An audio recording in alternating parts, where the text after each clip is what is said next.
Hola, hola, hola, amigos de la taberna de Tannhauser. Hoy vamos a hablar de fútbol. ¿Alguno ha dicho bien? No, creo que no. Hombre, yo en mi caso preferiría hablar de rugby. ¿Para qué vamos a engañarnos? Bueno, en el mío me gusta el fútbol. Que sí, bueno, yo... Nadie es perfecto. Eso te iba a decir. A mí no me gusta el fútbol porque me gusta el deporte.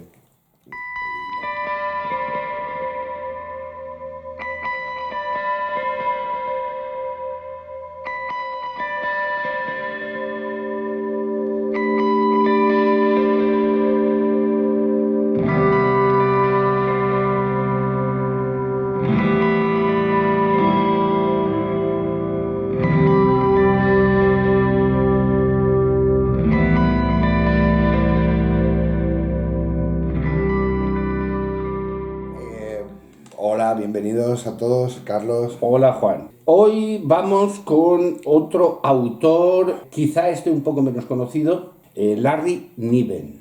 Este no ha fallecido, gracias a Dios, tiene 86 años. El hombrecito amable.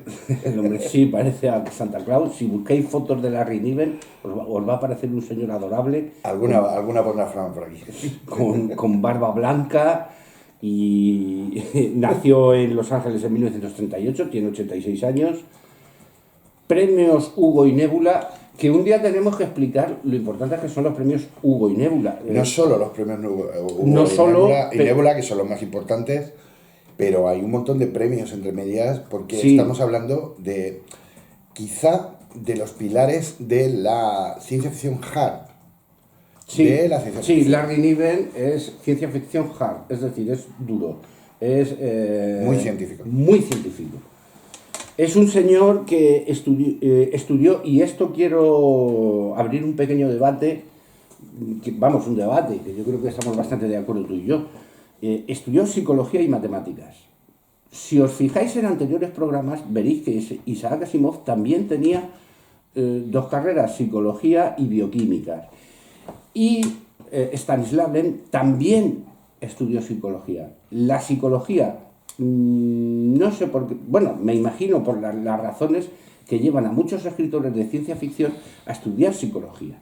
Niven Aparte de otra carrera. Niven, su carrera oficialmente es de psicología, ¿vale? Luego hizo una diplomatura en matemáticas, porque yo creo que estábamos hablando fuera de cámara, Carlos y yo, que pensamos que todos los que estudian psicología en algún momento sabemos que dentro de la psicología hay un área que es la estadística, pero como que te faltan matemáticas, ¿vale? Es como que Carlos tiene una teoría que a mí me encanta, que es que al final, y yo estoy completamente de acuerdo con él, las matemáticas son idénticas aquí, en Plutón, en Júpiter, en Saturno, sí, no, bueno, y en la galaxia de Andrómeda, sí, o en la nube de Magallanes. No es una teoría mía, es en uno de los libros de Stanislav Lem, no quiero decir título porque no recuerdo cuál. Regreso de las estrellas. Regreso de las estrellas, o Regreso a las estrellas, algo así.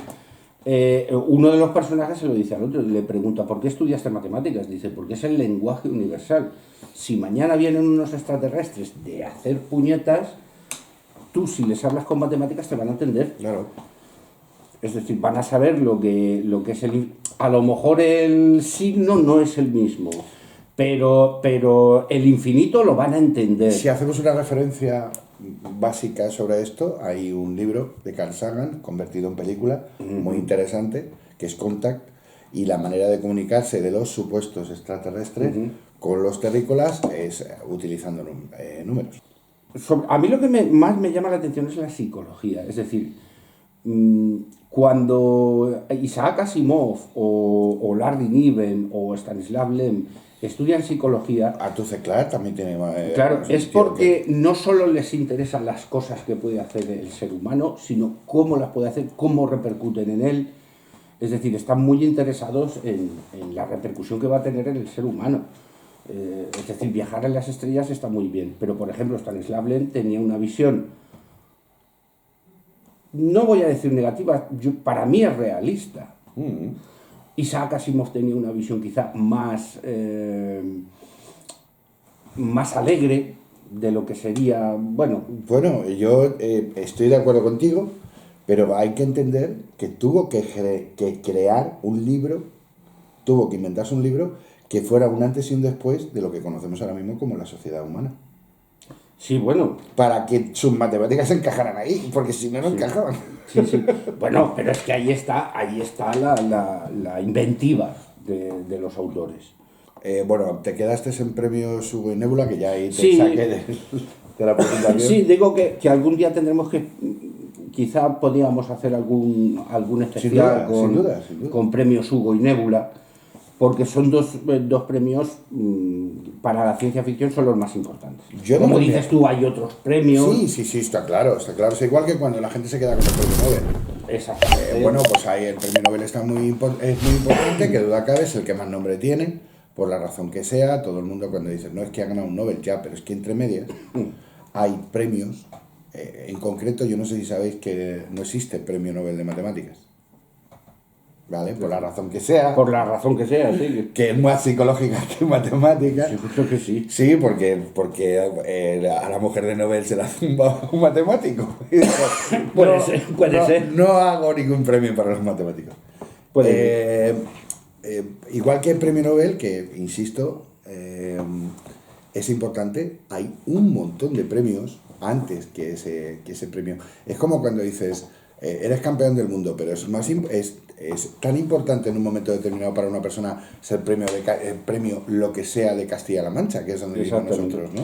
En diferencia a que hay otros autores que las han pasado negras para poder escribir, por ejemplo Stephen King, no le cogían un relato ni queriendo, no hacían más que mandar relatos a editoriales y no le querían de ninguna manera, hasta el punto, no sé si fue El Resplandor o Christine, que lo tiró cabreado y lo tiró a la basura porque no se lo querían. Fue su mujer la que le dijo, ¿pero qué hace, muchacho? Pero si esto es una obra maestra. Este señor es un señor acomodado de herencia.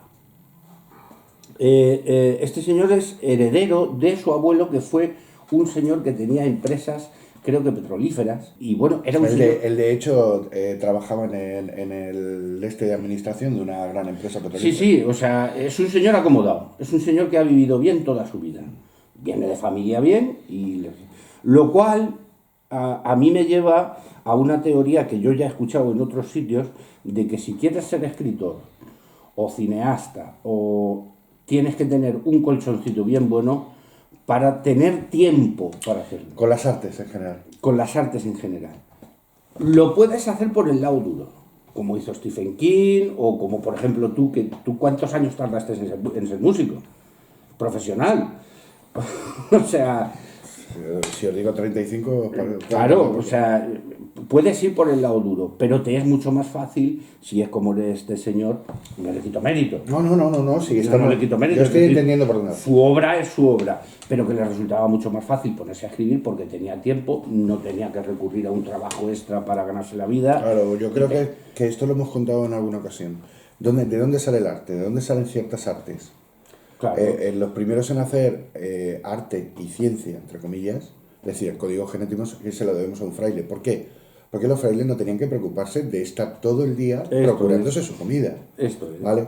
¿Por qué tenemos grandes obras a día de hoy, tanto a nivel musical, sobre todo a nivel pictórico y escultórico? Es decir, los cuadros buenos que tenemos, que disfrutamos ahora en el Prado, son por mecenazgo de las grandes casas. Exactamente. Que es una cosa que, bueno, esto ya daría para otro debate. Claro, pero hay un tío que ha dicho, tú no te preocupes, dedícate a pintar, que vales para eso, claro. y yo te procuro las necesidades básicas. Cuando tú tienes tus necesidades básicas cubiertas, es cuando puedes dedicar al arte, eso es. Pero si tienes que vivir de ese arte, ojito para arrancar. Sí, sobre todo para arrancar. Una vez que ya estás, por ejemplo, este señor, pues yo una vez que ya tenía esos premios y ya, pues ya va todo como va rodado. Pero al principio, yo me imagino que este señor... Esta mañana he tenido esa conversación precisamente, hablando con mi jefa. Me dice, no, he estado hablando con fulanito de la orquesta menganita. Y tal, y me ha dicho, ya por fin este año creo que voy a poder dejar el Leclerc. Porque trabaja. Bueno, pues en el caso de Larry Niven, pues como veis, no era su caso. Él no tuvo que penar. Él no tuvo que penar.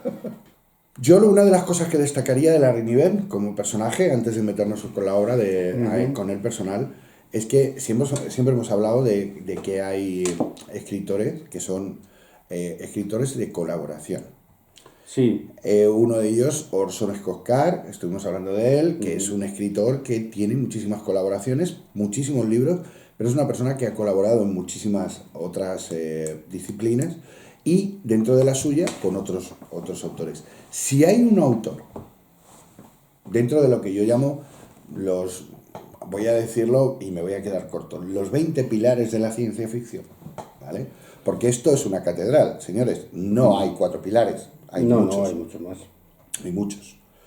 Hay muchísimos contrafuertes, muchísima obra de otros autores que ha venido a alicatar la obra de uno anterior. En mi caso están todos conectados de una manera o de otra. O sea, yo no podría entender a Asimov sin haber leído a Niven, o no puedo entender a Alem sin haber leído a Orson Scott Card, por ejemplo. Para mí Arthur C. Clarke y Philip K. Dick van de la mano en muchos aspectos. Hemos hablado de Huxley, y para mí la obra de Huxley y la obra de George Orwell me cuesta delimitar el espacio entre uno y otro, porque tienen un cierto carácter, sí, son se obras que se complementan. Se apoyan unos en otros. Por eso digo lo de los contrafuertes, es decir, hay un pilar, pero hay un contrafuerte que lo está ahí, sí. ¿no? Apoyando. Bueno, el otro día te decía yo, por ejemplo, de Isaac Asimov en uno de los relatos, que a mí me parecía que estaba leyendo a Poe. Y yo estoy convencido de que para escribir ese relato se basó más que nada en la estructura del relato. La forma, sí. Tienen sus referentes. Igual que nosotros tenemos nuestros referentes, los escritores a su vez tienen sus referentes. Eso es, claro. Eso es. Es decir, todos bebemos de alguna fuente en algún momento, ¿no? Entonces, al final, yo la literatura en general la veo el apoyo de unos sobre otros, ¿no? Y cosa que me parece fantástica, que me parece maravillosa. No, lo natural. Entonces, este hombre habría que hacer un listado de toda la gente con la que ha colaborado. Porque tienes muchísimas colaboraciones, muy buenas colaboraciones, con otros autores que yo he conocido a través de las colaboraciones con Niven. Claro, ¿vale? Sí, porque que me los han traído a mi mesa como comensales invitados. Porque esto es otra cosa que también, que a lo mejor no se conoce tanto, pero tiene antologías de cuentos cortos donde no solo está él, hay otros autores y no son autores... si Larry Niven ya decía al principio que tampoco es a lo mejor tan conocido, exceptuando por Mundo Anillo, que ya hablaremos de él, los otros ya son más café para muy cafeteros, como se suele decir. Exacto, son es que pues como en todo hay están los clavos que destacan, pero luego están los clavos que sujetan. Y esos clavitos que no tienen cabeza, que dices, madre mía, el Marco lo está sujetando un clavo que no se le ve, claro. Pues esa gente, Niven se llevaría la gloria y los otros, sí, claro, pues a través de Niven se llevaron su parte del pastel de la fama. Hablamos del pastel de la fama. Sí, no. Para Niven, para él poder desarrollar su literatura, él desarrolló su propio universo. Que además tenía su propio nombre, que era Universo Conocido. ¿Puede ser? Espacio Conocido. Espacio Conocido, eso. Espacio Conocido. Vale. En ese Espacio Conocido, él desarrolla a un montón de especies. Digamos que es una especie de sopa donde convivimos con otras especies súper dispares. O sea, la imaginación de Niven a la hora de crear todos estos mundos con seres sintientes que no tienen absolutamente nada que ver con el humano. Hay una raza, una especie, que son cazadores, que son como una especie de gatos enormes, que son los Kin. Nunca sabré pronunciarlo. Es K-Z-I-N, Zin, una cosa así. Y estos gatos enormes, de 2 metros y pico, son cazadores. Les encanta cazar. Y para ellos el humano es la presa perfecta. Entonces, tiene una saga de 10 libros sobre las guerras humanos 15. Solo de eso. Me recuerda a Philip José Farmer, no muy conocido, pero que también tenía muchas especies, desarrollaba muchas especies. Es un autor conocido porque metía el erotismo dentro de la ciencia ficción, pero me recuerda mucho a él. Si quieres podemos empezar ya también a hablar de Mundo Anillo, Dale. porque es la más conocida de él, y yo creo que tú te los has leído todos. Sí. Entonces yo creo que eres tú el que tienes que... Y varias veces. Y varias veces. Es uno de los mejores títulos que yo he visto porque describe perfectamente lo que es el mundo, es Mundo Anillo. Ahora voy a abrir un pequeño paréntesis. La historia del Mundo Anillo es muy sencillo. De repente alguien que está viajando por el espacio conocido, en una estrella lejana, descubre que hay una especie de banda, como una banda enorme, girando alrededor de una estrella. Un anillo. Un anillo, pero de las proporciones de la órbita de la Tierra. Enorme. ¿Os hacéis una idea de lo que es eso? Bueno, pues cuando este describe el anillo, cuando Larry Niven, por eso decimos que es ciencia ficción hard, lo define con números. Te da los datos. Lo que implica que ha habido gente que ha hecho su tesis, ¿vale?, con el Mundo Anillo de Larry Niven.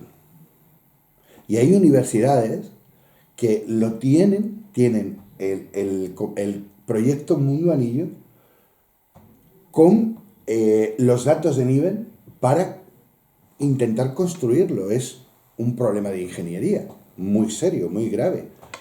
Y él lo hace fácil. Pero cuando uno empieza a entender todo lo que implica ese Mundo Anillo, empiezas a alucinar. O sea, que no te haces una idea. Que en el primer libro recorren nada. O sea... Como una hormiga que ha recorrido, que está en un parque y va de un hormiguero al árbol. Y ha hecho 8 metros y se cree que ha hecho este mundo y el otro y le queda todo el planeta. Por cierto, es por Mundo Anillo por el que se lleva los premios Hugo y Nebula. Hay que decirlo. el mundo de los Twaps. Ah, sí. De 1966. Cuando has hecho referencia a lo del erotismo, Niven, en casi todos sus libros, habla de la sexualidad de las especies.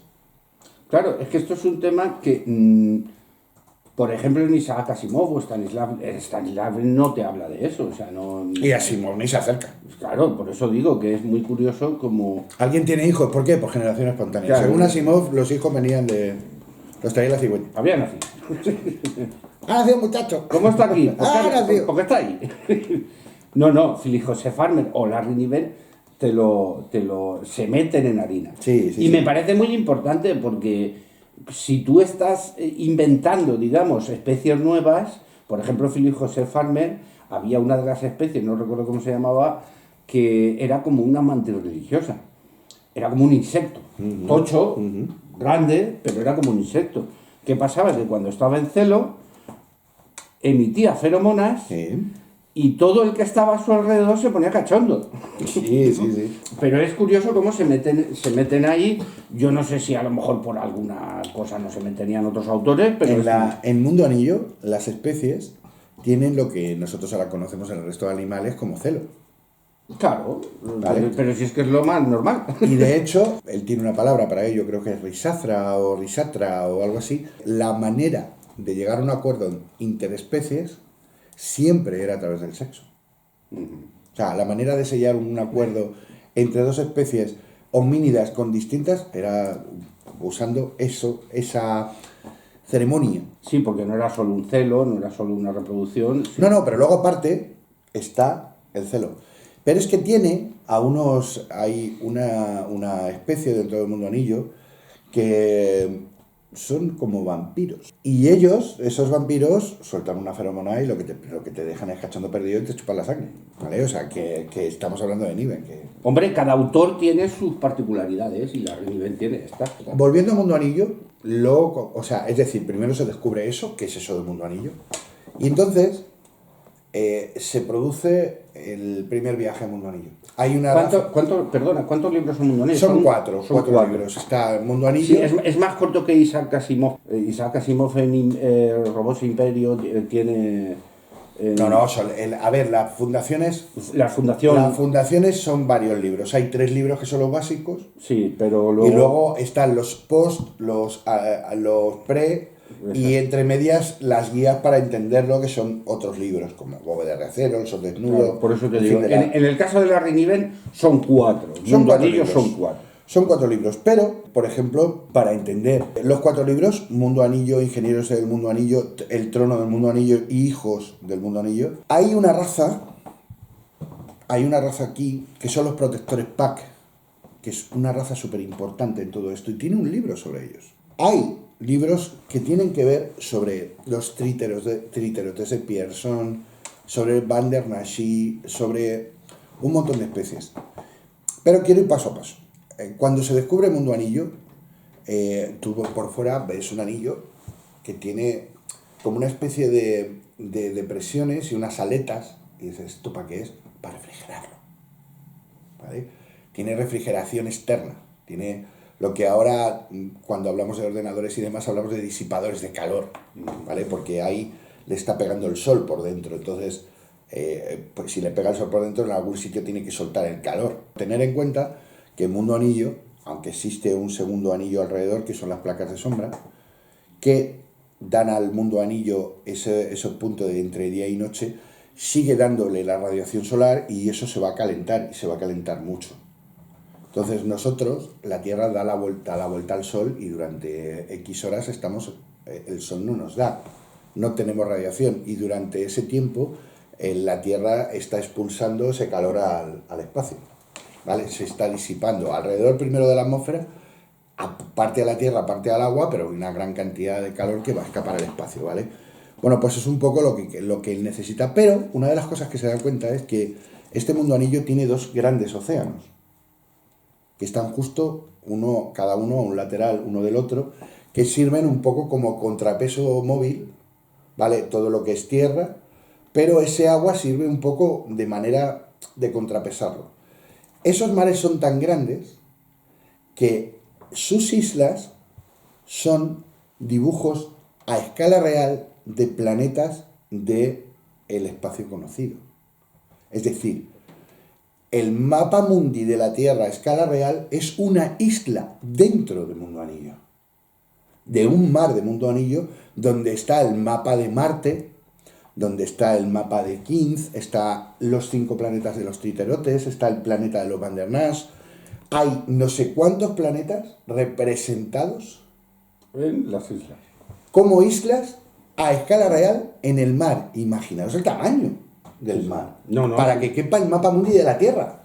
Claro. O sea, un planetita como la Tierra se queda, pues eso, es una isla.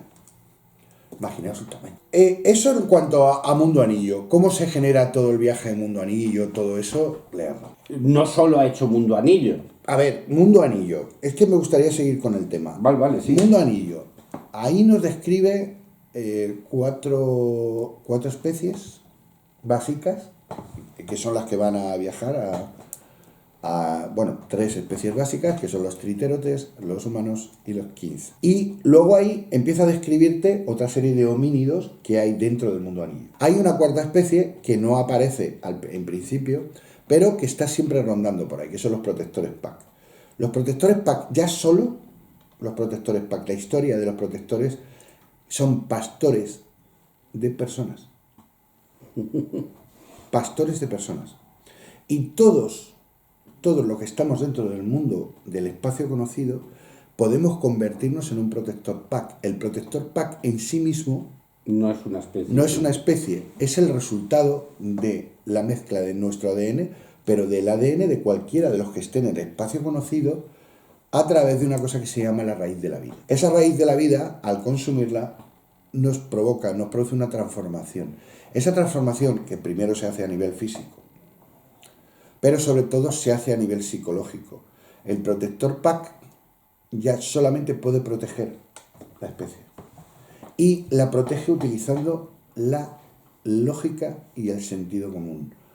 Cuidado con esto, porque estamos hablando de un psicólogo y tela cómo corta el tío las rebanadas de finas. Alucinante los enfrentamientos que hay y cómo lo devana todo eso. Hay un ser que es un triterote de Pearson, que imaginaros es una especie de animal con 3 patas, que tiene 2 cabezas, y en esas cabezas tiene en la boca, tiene los dedos, como si fueran las manos. Imaginaros que yo hago así y que estos son mis cabezas, ¿vale? Yo no tengo cabeza. Y estos son mis cabezas, mis ojos y mis manos. Son unos constructores increíbles, hasta el punto que les llaman la raza de los cobardes. Te explica Niven por qué son la raza de los cobardes. Pero los tienen como la raza de los cobardes porque hacen las naves espaciales más seguras, porque son miedosos. Salen al espacio y nosotros saldríamos con una chalupa al espacio. Estos no. Estos llevan unas medidas de seguridad increíbles. Increíbles. Han hecho una cosa que se llama la roseta de Kepler. En la zona donde estaban tenían un problema y cogieron y montaron un sol y 5 planetas girando alrededor y lo empujaron, le dieron inercia para que viajara por el espacio. Con lo cual los planetas donde viven los triterotes no es un planeta que esté aislado en un sistema solar, es un sistema solar convertido en nave espacial con 5 planetas orbitando. ¡Zas! Y te lo suelta así. Estos tíos no pueden ser cobardes, son los ingenieros más tochos. Bueno, sí, pues me recuerda un poco a los ingenieros de Alien. Eso es, ahí, por ahí van los tiros. Pues resulta que estos ingenieros... Que eso sí los habréis oído y los habréis visto, ingenieros de Alien. Yo creo que ahí sí que más o menos todos sabemos quiénes son. Estos ingenieros, cuando llegan al mundo anillo, se quedan alucinados de lo que han hecho los reales ingenieros del mundo anillo, y aquí entra la segunda parte. ¿Qué ocurre? Que esos protectores PAC, de los que hablábamos al principio, son los que después van a reclamar el mundo anillo como mundo propio. Y estos, a su vez, van a tener hijos, que son los hijos del mundo anillo. Entonces aquí tienes toda la historia detallada. Primero, ¿qué es el mundo anillo y por qué? Segundo, ¿quién construyó el mundo anillo y por qué lo hizo? Y una cosa muy curiosa es que cuando llegan al mundo anillo se dan cuenta de que el mundo anillo tiene un problema, está en desequilibrio. Porque los habitantes del mundo anillo que llegan, porque hay un montón de especies, que llegan a un cierto punto de desarrollo, quieren salir del mundo anillo y visitar otros sistemas solares. El mundo anillo, para mantener su órbita, tenía una serie de motores alrededor del mundo anillo, por arriba y por abajo. Tenían un sistema de motores para que ese mundo anillo no se desequilibrara. ¿Y qué hicieron? Dijeron, lo que hace el ser humano normalmente, vamos a desmontar un motor, si por uno no se nota.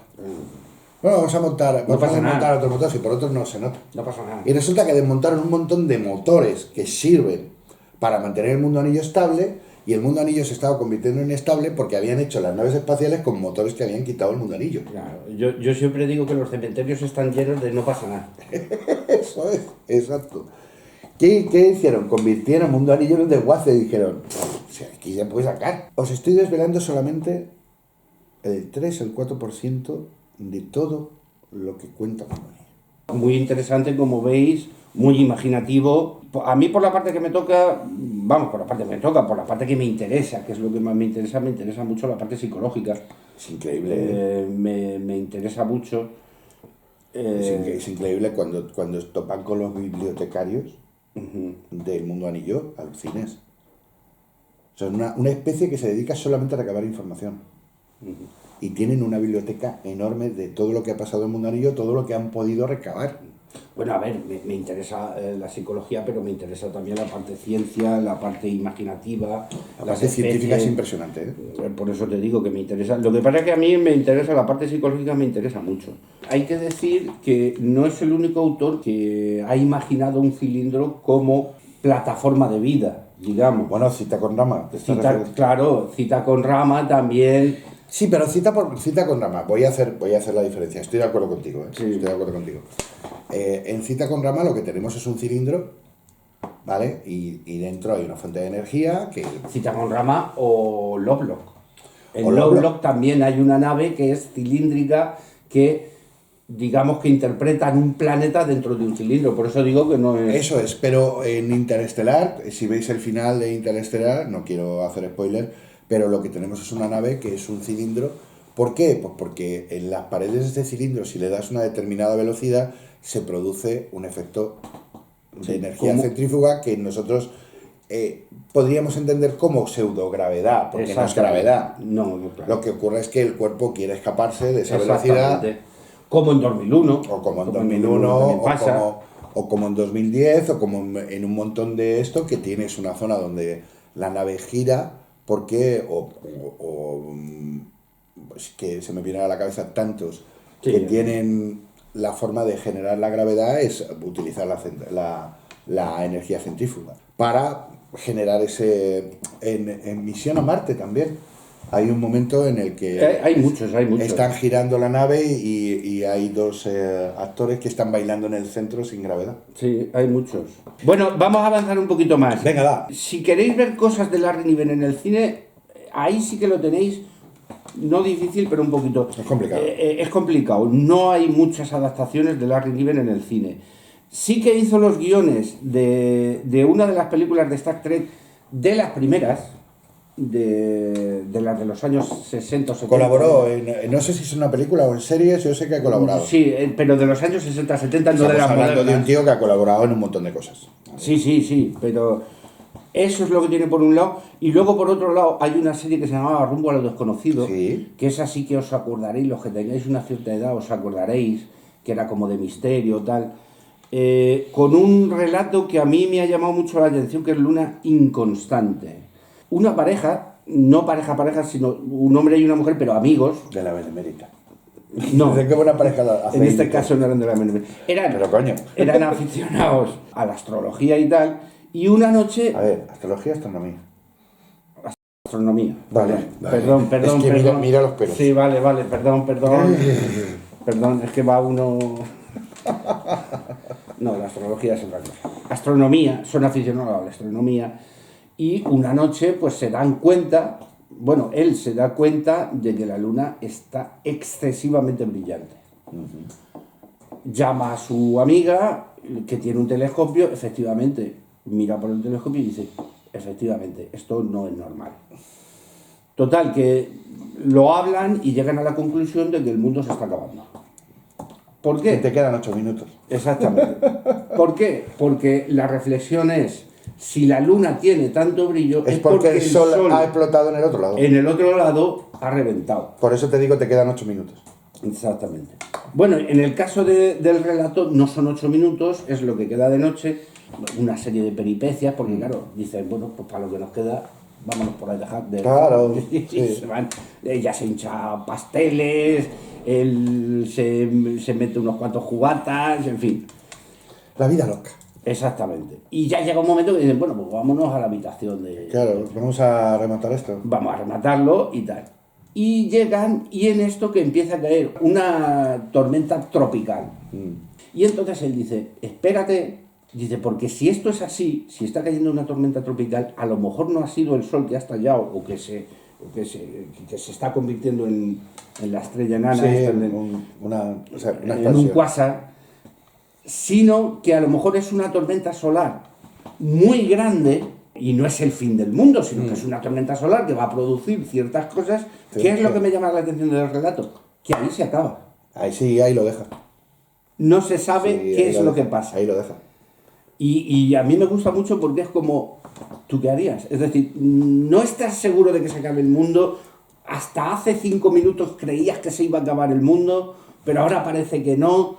Es como cuando hay 20 personas en la playa y hay un tío que mira al fondo y conoce tanto el mar que dice, esa ola no es normal, iros viniendo. Y los otros 19 dicen, anda, que chalao, que ya estás con lo tuyo, de las olas. Y el otro está andando para atrás diciendo, esa ola nos puede hacer pupa, ¿vale? Yo me voy yendo. Y el resto no le hacen ni puñetero caso, y al final son esos 19 los que palman. Claro. Porque este tío sabe lo que está viendo. Y, aunque no supiera lo que está viendo, se está salvaguardando, está diciendo, sí, claro, vale, ¿qué más me da? Me muevo. Si la ola no me hace, pues vuelvo. Pero ¿y si me hace? Exactamente. Es una reflexión, yo creo, sobre el conocimiento y también sobre lo que es la vida. Claro, sin duda. Es decir, todos sabemos que vamos a morir. Entonces, ¿qué diferencia hay Que vivir como si fuera el último día. Claro, esto es. Es decir, por eso el relato se acaba sin... Amaos. Claro, Unos a otros. por eso el relato se acaba sin solución, sin saber si se va... Porque ¿qué más da? ¿Qué más da que se vaya a acabar el mundo mañana, que dentro de 15 días, que donde sea? Vive como te gustaría vivir. Eso es. Que es como vivieron esa última noche esta pareja. Pero por lo general ya hace muchísimo tiempo que el ser humano ha superado esa parte. Sí, En la que antes uno se iba a la mina y no sabía si iba a volver. Ahora uno se va a la mina y sabe que el porcentaje de que haya un accidente es mucho menor. Nos queda. Yo simplemente decir, bueno, yo tengo aquí apuntados unos cuantos antologías de cuentos cortos, Limits, N-Space, Flatlander. Sí. Lo digo si os lo queréis anotar, por si queréis buscar. Sí, está El Martillo de Dios también, que es un relato muy interesante. Hay un relato de Niven que a mí me encantó. El árbol... Los árboles integrales. Muy interesante esa historia, los árboles integrales. Ya el nombre sugiere, Sí. ¿vale?